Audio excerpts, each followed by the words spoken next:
Hello guys, welcome back to my channel. Friends, pregnancy के चलते सभी लेडीज़ को अल्ट्रासाउंड कराने की बहुत ही ज़्यादा एक्साइटमेंट रहती है। उनको लगता है कि हम जल्दी से जल्दी अल्ट्रासाउंड कराएं और बेबी के बारे में जानने की कोशिश करें।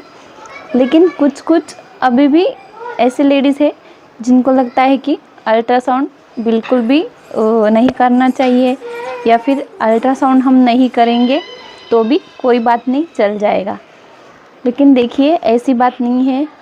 अल्ट्रासाउंड कराने का जो रीज़न होता है वो आज हम इस वीडियो में जानने वाले हैं कि अल्ट्रासाउंड कितने टाइमिंग और कब कब करवाना चाहिए जो आपके लिए सही रहेगा प्रेगनेंसी के चलते। तो फ्रेंड्स, चलिए आज के इस वीडियो को शुरुआत करेंगे। तो सबसे पहले बात आती है फर्स्ट वाला अल्ट्रासाउंड, जब हमें जस्ट पता चलता है कि प्रेगनेंसी रुकी है या नहीं, कन्फ्यूजन होता है। तो सबसे पहले हम घर पे ही यूपीटी कराते हैं या फिर डॉक्टर को कंसल्ट करते हैं कि हमारी डेट मिस हो गई है, 8 दिन 10 दिन 15 दिन हो चुके हैं, फिर भी डेट नहीं आई है, तो डॉक्टर्स हमें अल्ट्रासाउंड कराने के लिए कहेंगे। तो उस अल्ट्रासाउंड में हमें एक कंफर्म पता चलता है कि प्रेगनेंसी रुकी है या फिर नहीं। कुछ और भी रीज़न हो सकता है डेट रुक जाने का। तो फ्रेंड्स, अल्ट्रासाउंड जो होते हैं वो हमें फर्स्ट वाला जो अल्ट्रासाउंड होता है और जो लास्ट वाला 35 वीक्स के बाद जो हम अल्ट्रासाउंड कराते हैं, 9 मंथ के स्टार्ट होते ही, तो वो अल्ट्रासाउंड बहुत ज़रूरी होता है। और जो फर्स्ट वाला अल्ट्रासाउंड होता है वो भी बहुत ज़्यादा ज़रूरी होता है। देखिए, अल्ट्रासाउंड जो होता है, स्कैन जो होता है, कोई सोनोग्राफी भी उसको बोला जाता है। तो सोनोग्राफी जो होती है, हम ज़्यादा बार भी बहुत कराना अच्छा नहीं होता है बेबी के हेल्थ के लिए। उसका बेबी के हेल्थ के ऊपर बहुत बुरा इफ़ेक्ट पड़ सकता है। इसलिए हम जब ज़रूरी है, जब हमें डॉक्टर्स कहे कि अल्ट्रासाउंड कराना चाहिए, तभी हमें अल्ट्रासाउंड कराना है। हमें ऐसे ही जाके अल्ट्रासाउंड बेबी की बारे में जानने के लिए हमारे मन के अकॉर्डिंग बिल्कुल भी अल्ट्रासाउंड नहीं कराना है, नहीं तो ये आपके बेबी के लिए बहुत ही ज़्यादा घातक हो सकता है।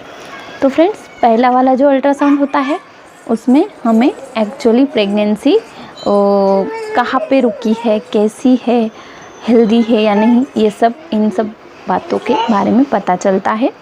प्रेगनेंसी एक्चुअली जो होती है वो सैक के अंदर है या सैक के बाहर है, ट्यूब में वगैरह है।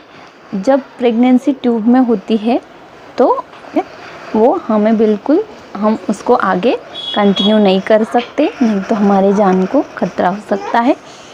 तो इसलिए आप, अगर आपकी प्रेगनेंसी ट्यूब के अंदर रुकी है, सैक में नहीं है, तो आप बिल्कुल भी डॉक्टर्स को ऐसी ज़बरदस्ती ना कहे कि हमें बिल्कुल भी क्यूरेट नहीं करना है, हमको प्रेगनेंसी चाहिए। देखिए, डॉक्टर जो भी डिसीजन लेंगे वो आपके ही भलाई के लिए लेंगे, इसलिए आपको वहाँ पे कोई भी उनके ऊपर प्रेशर नहीं डालना है। जो डॉक्टर्स कहेंगे कि ये प्रेगनेंसी एक्टोपी है या कैसी है, तो उस अकॉर्डिंग वो आपको करने के लिए कहेगी, तो आपको वैसा ही करना है बिल्कुल। जब प्रेगनेंसी का सैक दिखाई देता है सोनोग्राफी के अंदर, तब हम कंफर्म हो जाते हैं कि हाँ, प्रेगनेंसी रुक गई है, तो उसके हिसाब से हमें आगे का मेडिसिन दिया जाता है। ये हो गया फर्स्ट वाला अल्ट्रासाउंड।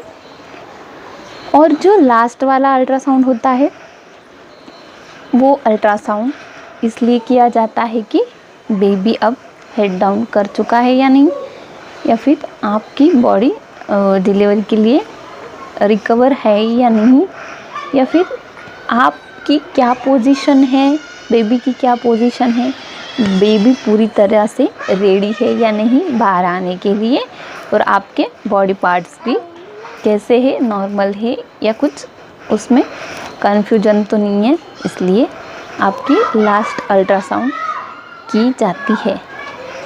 तो फर्स्ट और लास्ट वाला जो अल्ट्रासाउंड होता है उसके बीच में एक 5 मंथ्स जब कंप्लीट हो जाते हैं या फिर 4 मंथ्स कंप्लीट हो जाते हैं, तब भी डॉक्टर्स आपको एक अल्ट्रासाउंड कराने के लिए कहेंगी, जिसके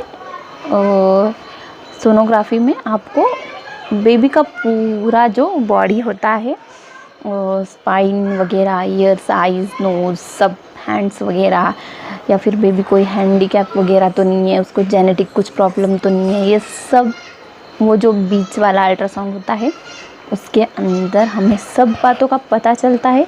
अगर कोई भी प्रॉब्लम होती है तो हम तब तक भी 20 हफ्ते तक भी अपना जो फीटल होता है उसको अबॉर्ट करा सकते हैं, कुछ प्रॉब्लम होगी तो, नहीं तो फिर आप कंटिन्यू कर सकते हैं। 20 हफ्ते बाद जो अगर आपकी प्रेगनेंसी आगे बढ़ जाती है तो उसके बाद आप बिल्कुल भी अबॉर्ट नहीं करा सकते, फिर आपको वैसे ही कंटिन्यू करना पड़ेगा। और बेबी जब इस दुनिया में आ जाएगा तब आपको सोचना पड़ेगा कि अब क्या करना है।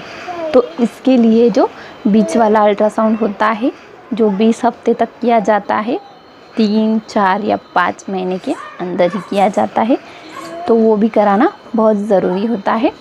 तो इसलिए बस ये 3 अल्ट्रासाउंड ऐसे है जो आपको कराना कंपलसरी है और बहुत ज़रूरी भी है, इम्पोर्टेंट है आपके लिए। तो आपको इसे बिल्कुल भी अवॉइड नहीं करना है कि बार बार हम क्यों कराए ऐसे। तो ये 3 आपको करने ही पड़ेंगे, इसको अवॉइड नहीं करना है, नहीं तो ये पूरा रिस्क आप पे जाएगा। लेकिन इससे ज़्यादा कोई लेडीज़ होती है जिनकी बार बार रिक्वायरमेंट रहती है, मैम मुझे अल्ट्रासाउंड कराना है, मैम मुझे स्कैन कराना है, मुझे बेबी के बारे में जानना है कि बेबी का वेट कैसा है, ग्रोथ कैसी है, हाइट कैसी है। तो इन सब छोटी छोटी बातों के लिए स्कैन कराना बिल्कुल भी गलत है। आप बार बार स्कैन कराओगी तो उगलते हैं तो बेबी के आँखों को उसकी बहुत ही ज़्यादा हार्मफुल हो सकते हैं। तो बेबी जब बाहर आता है तब हमें पता चलता है। कुछ केसेस मैंने ऐसे जो देखे हैं जिनकी आँखों के ऊपर वो स्कैन कराने से बहुत ज़्यादा इफेक्ट पड़ा है और उनकी आँखों में प्रॉब्लम है, जेनेटिक ही। तो इसलिए आपको 3 से ज़्यादा अल्ट्रासाउंड नहीं कराना है। अगर आपकी डॉक्टर आपको सजेस्ट करती है तो फिर आप कर सकते हैं, लेकिन आपके मन के अकॉर्डिंग आपको बिल्कुल भी नहीं करना है। डॉक्टर्स को फोर्स नहीं करना है कि हमें अल्ट्रासाउंड कराना है।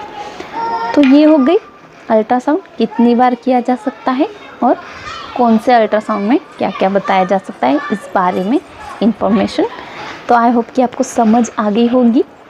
तो फ्रेंड्स फिर मिलते हैं अगले वीडियो में।